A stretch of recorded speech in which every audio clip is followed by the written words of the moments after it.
Alright everybody, so I've been looking real forward to this. Got some parts for the red Terminator Cobra, and I thought I'd come over and show you what's going on. Every time I start a new project, I like to clean off this toolbox and get everything all organized, and I'm going to be working on getting all this installed here soon. There's kind of an order of operations that I'm figuring out.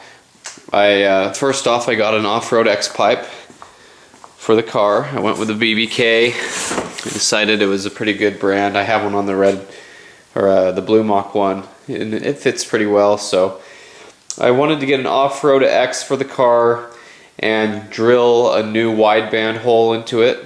And so basically what this is all about right now, as far as the build goes, is making sure that the car is running safe. That's the very first thing that I wanted to do with this car.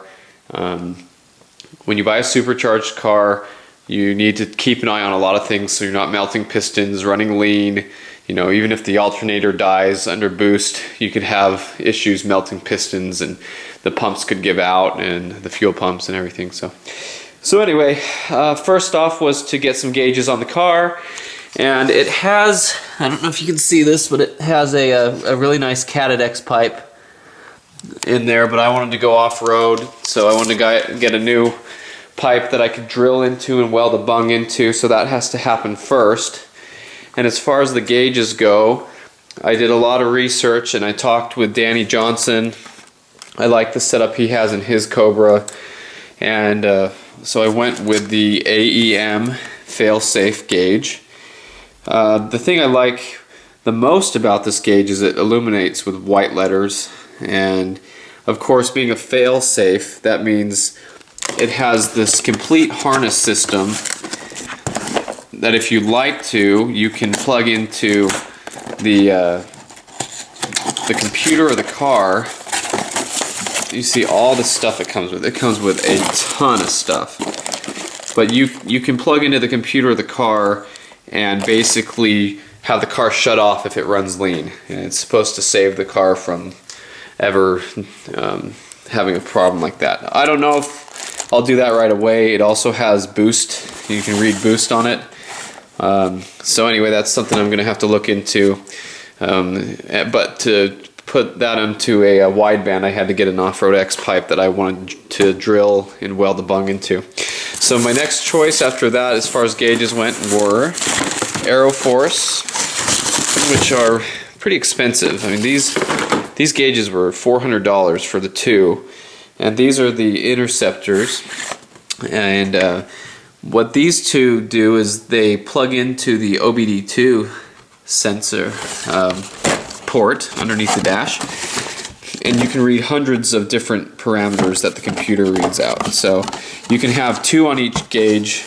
So I'm thinking ignition timing, maybe battery volts,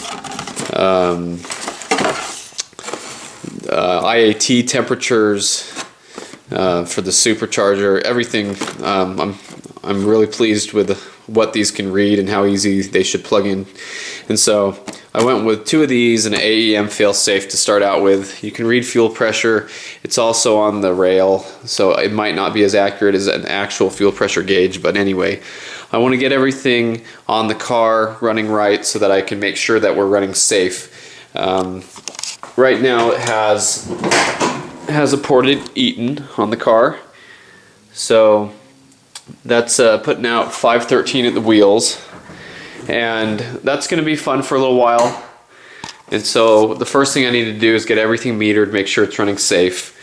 And along with the off-road X pipe, I went ahead and got some mill eliminators to turn off the check engine light for the rear O2 sensors. And the next thing on the list is for all those gauges to go ahead and do a triple gauge pod.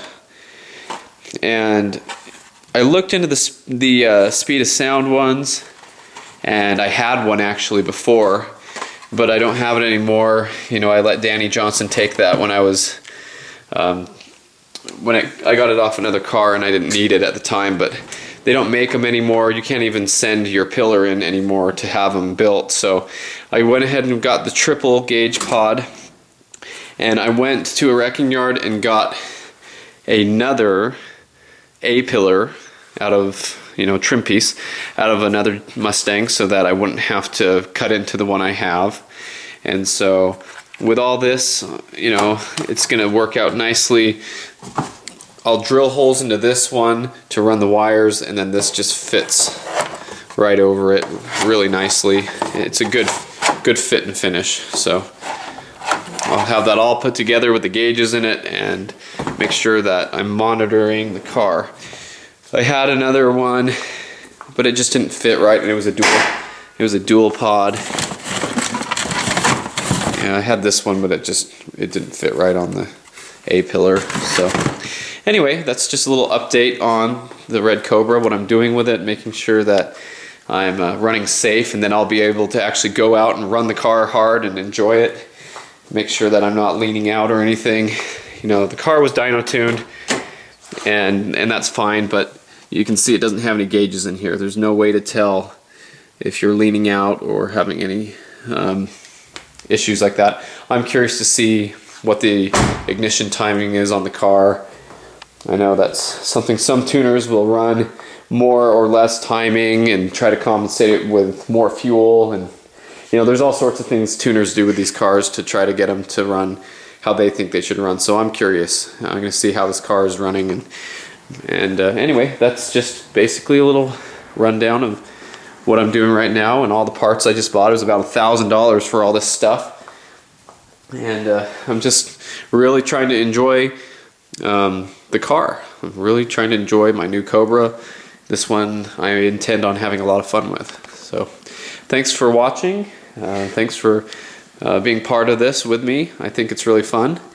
And another thing I have to do, though, is drop the transmission and pull out the retainer sleeve on the T56. This one's making some noise. Has a new clutch in it, but the T56 retainer sleeve is making noise, and I already did that with my orange Cobra, so I know what I'm getting into. But to me, I'm thinking, if I'm gonna pull off the X pipe and everything, I might as well pull the transmission at the same time, so I don't have to do the X pipe twice. That's why I said there's kind of an order of operations that I'm considering how I want to go about all this. Also, I have an extra set of Terminator IRS control arms here, and I'm gonna probably finish the full tilt boogie racing bushing install on these control arms, and then put them into the Cobra, because I still need to do the control arm bushings and the diff bushings. It already has the cradle ones under there, as well as coilover springs. So that's basically the whole list of new things to be done to the Cobra as far as what I'm needing to do the car, the next mods on the car.